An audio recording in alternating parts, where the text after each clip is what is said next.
আসসালামু আলাইকুম রহমতুল্লাহি বারাকাতু। নিজেকে নিজের মতো করে উপস্থাপন করাটা অনেক বড় একটা সৌন্দর্যের প্রতিচ্ছবি। জীবন যেখানেই থাক না কেন, মানিয়ে নেওয়াটা হচ্ছে অন্য একটা লেভেলের ধৈর্যের পরিচয় দেওয়া। জীবনে কষ্ট আসবে, দুঃখ আসবে, সুখ আসবে, শান্তি আসবে, সব আসবে, তবু মানিয়ে নিতে হবে। সেই সময় ভিডিও করতে করতে, কথা বলতে বলতে ভিডিওটা শেষ হয়ে গেল। মানে শেষ বলতে যে ওনার গাড়ি আজকে আমি নিয়েছি, উনি চলে আসছে। তো উনি চলে আসার কারণে আর কথা বলতে পারিনি, কন্টিনিউ করতে পারিনি।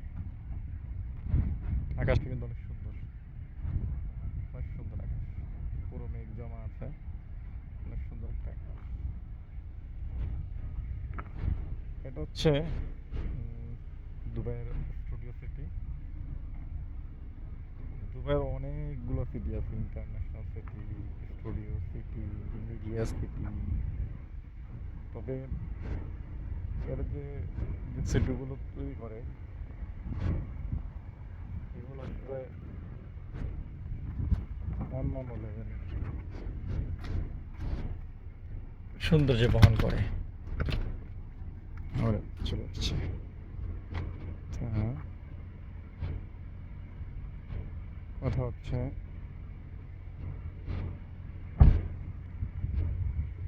আপনার পৃথিবী আপনার কাছে যদি সুন্দর লাগে, তাহলে আর কোনো কিছু না।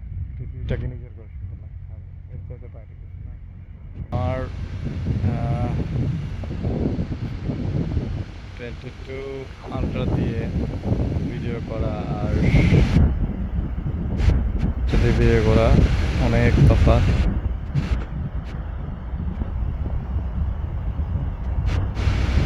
এখানে কিন্তু আজকে গল্ফ ফেরি চলছে। তো আকাশটা যেমন সুন্দর, জায়গাটা অনেক সুন্দর।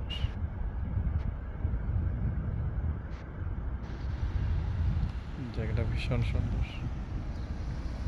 হচ্ছে অডি Q5, আজকে আমি ড্রাইভ করছি এই গাড়িটা। সুন্দর একটা জায়গা।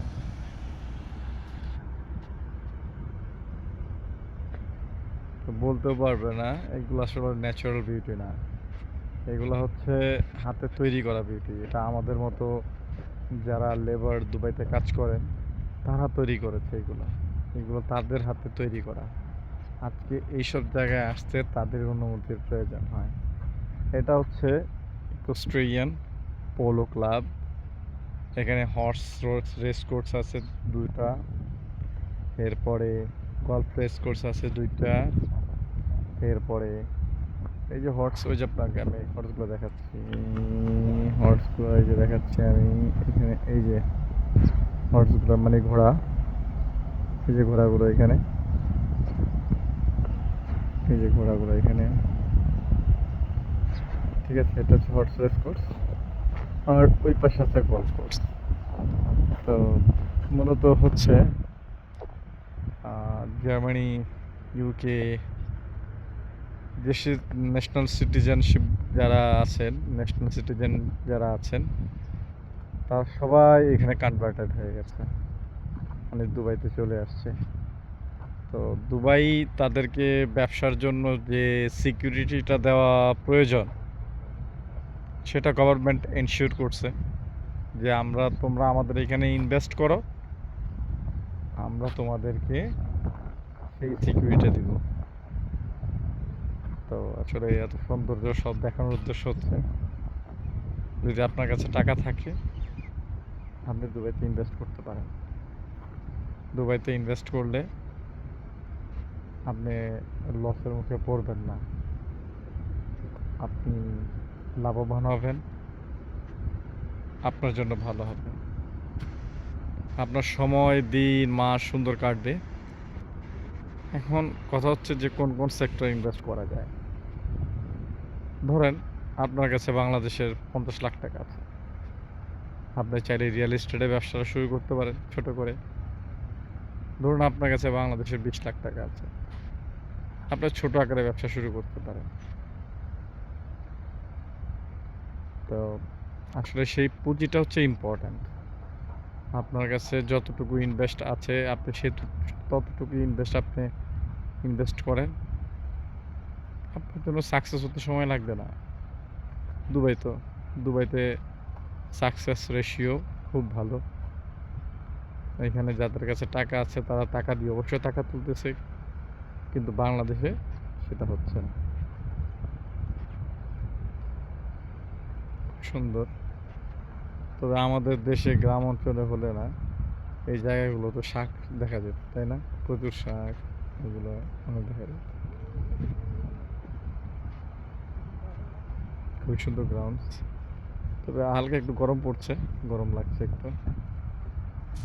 তো এই আর কি।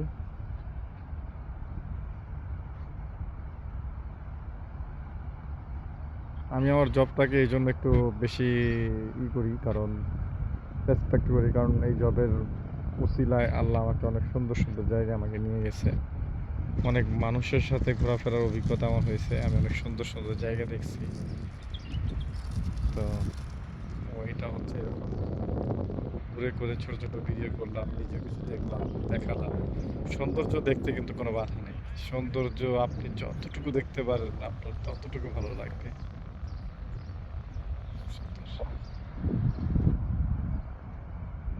এটা হাতে তৈরি করা সৌন্দর্য। আর আমাদের দেশের যে সৌন্দর্যটা, এটা হচ্ছে কি, এইটা আমাদের দেশের সৌন্দর্যটাকে বলে ন্যাচারাল বিউটি। আমাদের দেশের সৌন্দর্যটাকে বলে ন্যাচারাল বিউটি, আর এটা হচ্ছে হাতে তৈরি করা বিউটি, মানে প্ল্যানিং করা যেটা। তো অবভিয়াসলি ন্যাচারাল বিউটি থেকে প্ল্যানিং করা বিউটিটা তো কিছুটা ভালো থাকাই যাবে। তো আল্লাহর তৈরি যে সৌন্দর্যটা, সেই সৌন্দর্য তো অতুলনীয়। সেখানে মেঘ আছে, বৃষ্টি আছে, বাতাস আছে, তো এখানে সেটা নাই। সৌন্দর্যটাই এখানে ফুটিয়ে তোলা হয়েছে, ওই ইমপ্লিমেন্টেশন নাই। যেমন আল্লাহ চাইলে, আল্লাহর যে ন্যাচারাল বিউটিটা আছে, ঠিক আছে, সেটাতে এখানে যদি এরকম থাকতো তাহলে এখানে শাকসবজি চাষ করে যেত, মানুষের খাবারের উপযোগী হতো, তাই না? তো এখানে কিন্তু সেটা নাই।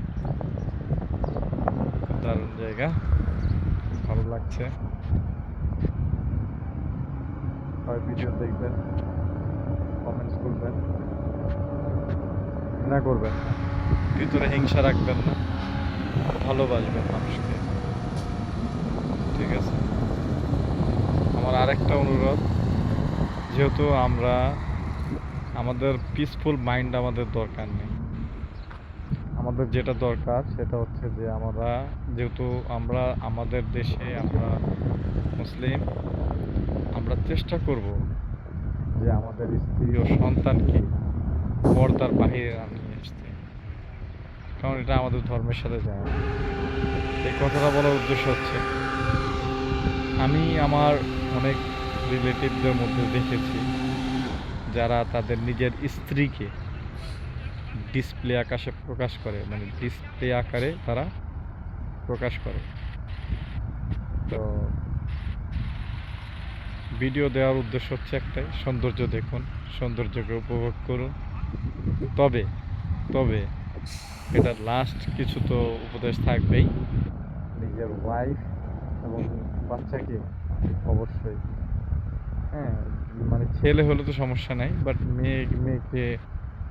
মেয়েদেরকে উপস্থাপন করার কোনো প্রয়োজন নেই। ধন্যবাদ, সবাই ভালো থাকবেন। আসসালামু আলাইকুম।